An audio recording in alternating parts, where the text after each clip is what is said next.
Hello, Math 11.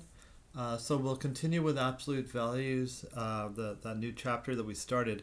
I didn't get any questions on the previous day's set of questions, which is good. I think that was just an introduction. Hopefully, you didn't have too much of a problem with those questions. The stuff that we're going to look at tonight, this will be more difficult. So hopefully, make sure that you give me some questions I can go over for next class. Okay, so the stuff that we're going to look at is a little bit more complicated. So this is what an absolute value function, y equals absolute value function of x looks like. So what you basically see here is the graph is always in the positive part of the range, right? So remember, the range is your set of y values. So it's equal to and greater than 0. It's not below the x-axis. So here your range would be y is greater than and equal to 0, and then your domain, because it spreads out left and right, your domain would be all real numbers. Okay, so everything.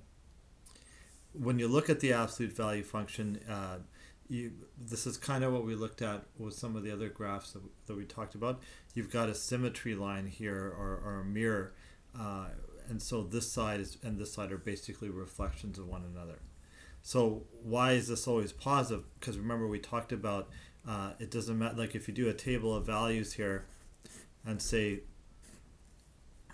you make x equals 2 and x equals -2, right? So here's x equals 2. That's going to equal 2 at x equals -2. When you put that into the function, that becomes positive 2, right? So that's why all your y values become positive regardless of what the x value is. I'll come back to what it says here, a piecewise function, which is basically separate parts. So for instance, this line here is different than that line over there. So I'll come back to that in just a moment.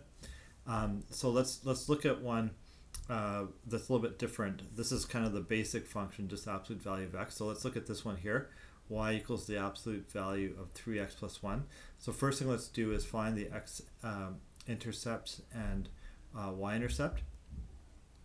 Okay, so to find the y-intercept, you substitute x equals 0. So we put x is 0 here, so 3 times 0 plus 1. So that's going to give you the absolute value of 1, which is just going to be 1. Okay, so it's going to be at this coordinate, 0 and 1. To find the x-intercept, we substitute y equal to 0. So now y is 0 there. And then we solve for x. So we need to make this part inside 0. And so if x is -1/3, multiplied by 3, that equals -1. -1 plus 1 is 0. Okay, so -1/3 and 0. Okay, so now let's sketch the graph. Okay, so what we can do is we can sketch the line 3x plus 1. So remember, this is in slope intercept form, right? So this is your slope, and this is your y-intercept, right? Which is what we got up here, y equals 1. So that means you cross at y equals 1. Okay, and then your slope is 3, so that means rise over run. So that means you go up 3, 1, 2, 3, and then you go across 1, right? You go up 3, 1, 2, 3, and you go across 1, right? And so you could keep doing that. Now the other way to come up with the graph is you could do a table of values, and then the x-intercept, that was -1/3. So let's just estimate there, and let's just call this about a -1/3. Okay, so now what you've got here is you've got a line.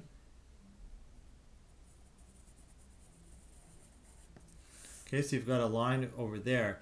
Now, for this literal line equation that we have here, the line is just going to keep going up, and it would also keep going down, right? But what happens now, because this is an absolute value, that means that there are no allowable values below the x-axis. So what happens to the left here is the reflection. Okay, so we've got this side. So for example, here we've got a coordinate 1, 4. So that means there has to be another one at negative 1, 4. Right? So again, use this, sorry, not 1, 4. No, it wouldn't be 1, 4 because that's not a, because we're talking about, your mirror line would be where 1/3 is, right? It's negative 1/3. So this would actually be your mirror line, not the y-axis. So I'll just kind of estimate it. So it should be symmetrical, and it should be something like that. Okay. All right, and now the domain and range. So the domain is all real numbers because it goes left, right, and the range is y is greater than or equal to 0. And so now let's get to what we're talking about up here with the piecewise function. So what the piecewise function looks at is basically splitting the absolute value into different parts. So if we look at the right hand side here, so the right hand side is defined by y equals 3x plus 1. And so what we want to mention is, when is the absolute value going with this equation? Well, it's only going with this equation when you're to the right of negative 1/3. So you're at negative 1/3 and to the right of that. So the way we would write that is, and so this is the piecewise notation, we'd say y equals 3x plus 1 if x is greater than or equal to negative 1/3. So if we're to the right of negative 1/3. Now, if we're to the left of it, then we're not going to be this function anymore, because if we were, then it'd be going straight down like that, which isn't allowable. So to the left of it, this is what we call a reflection of this one. And so in order to do the reflection, what we do is we just put the minus in front, which basically flips everything around. And so that's going to be y equal to negative 3x plus 1 for x less than or equal, less than negative 1/3. So that means to the left of negative 1/3, it's a different equation. Okay, so these are the piecewise equations. So basically what this is saying is, these are the two equations that contribute to the overall function within these sets of constraints. Okay, so that's one that's kind of got the V shape if you're looking at something that doesn't have a square involved. Okay, so the next one let's look at is with a square, and that one's a bit more complicated. Oh yeah, just to go back at the previous one, this terminology here, invariant point. Invariant point basically means a point that exists on both sides of it. So the point for that last one would be your x-intercept, which would be negative 1/3 and 0. So this would be the invariant point, because both of those two separate line equations share this coordinate. Okay, so let's look at this one here. So this one's a quadratic. And so we go about finding the x and y intercepts the same way. You want to find the y-intercept, you make x equal to 0. And so y is going to be equal to 8. So that means the y-intercept is at 0, 8. And then to do the x-intercept, you make y equal to 0. So now what you have here is a quadratic equation that you can factor. And so you get negative 2 and 4. So negative 2, 0 and 4, 0. And that'll help us when we do the graph. So if we want to graph this now, so remember when we did parabolas, we can convert this to vertex form, which is, remember, this format. And so remember how we did that. So we took something from standard form into vertex form by applying the completing the square, right? So here's your equation. So remember we had to factor out anything in front of the x, so that's negative. We can leave the 8 on the outside. We take half of negative 2 and square it, so that's going to be 1. So we add 1, and remember we had to subtract 1, so that way we're not changing the equation. And then the negative 1 multiplied by negative becomes positive 1, so that's how we take that to the outside. And then this part here, you take half of the middle term, so x minus 1 squared plus 9. So now we have it in that format.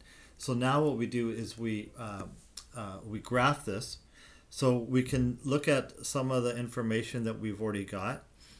We've got the two x-intercepts, so negative 2, 0, and 4, 0. Okay, so we got that right away. We've got the y-intercept, which is 8. Okay, and then remember from the vertex form, we have the vertex itself, right? So the vertex here from this it is going to equal positive 1 and 9, right? So remember the vertex is where the parabola begins. So that's going to be 1, 9 right there. Okay, and then the other thing we have here is this negative, right? So what the negative tells you, remember, is that the parabola is going to open downward. So what you have here is this part right here.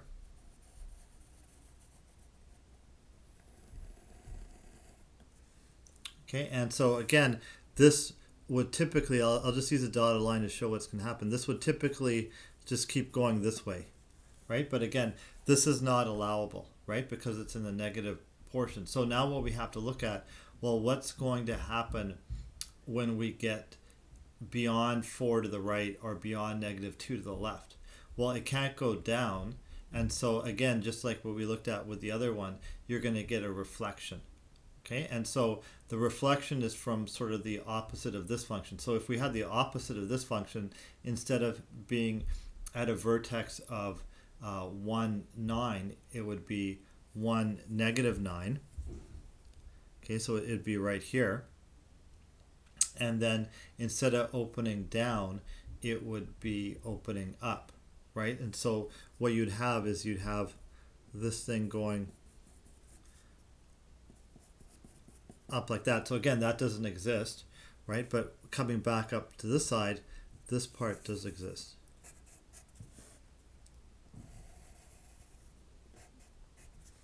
Okay, and so you sort of get that what kind of looks like a W. Okay, so the domain again is all real numbers. It keeps going wide, and the range is y is greater than or equal to 0, right? Only the positive. And so the piecewise here is a little bit more complicated than the other one.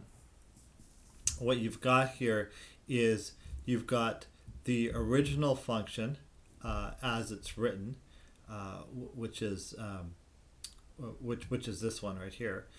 So that one is going to exist between and including negative 2 and positive 4. So we would say that y equals negative x squared plus 2x plus 8 between that. So x is greater than or equal to negative 2, so that means you're to the right of negative 2, and less than and equal to 4, which means you're to the left and including 4. So that's that middle portion there. And then the two ends, you have, again, the reflection of the original, so we can put a negative in front of all that. And that's going to be for x is less than negative 2, so to the left of negative 2, and x greater than 4, so to the right of 4. Okay. So I'm expecting that you have a little bit more difficulty with this section, especially with these type of equations, and then doing the piecewise equations. I'm expecting that you have a bit of problems with that. So again, just let me know what questions you want me to go over for the beginning of Tuesday's class. Okay, so what I'd like you to do, again, I'm still waiting on some of you to hand in your test. So let's get that take-home test done as soon as possible. And then for this topic here, you can work on page 375, 1 to 10. Okay, and so hopefully, like I said, most of this makes sense. But if it doesn't completely, don't worry about it. Just let me know what questions you want me to go over, and I'll walk you through it. Okay, so again, be safe, and I'll talk to you again on Tuesday. Okay, bye for now.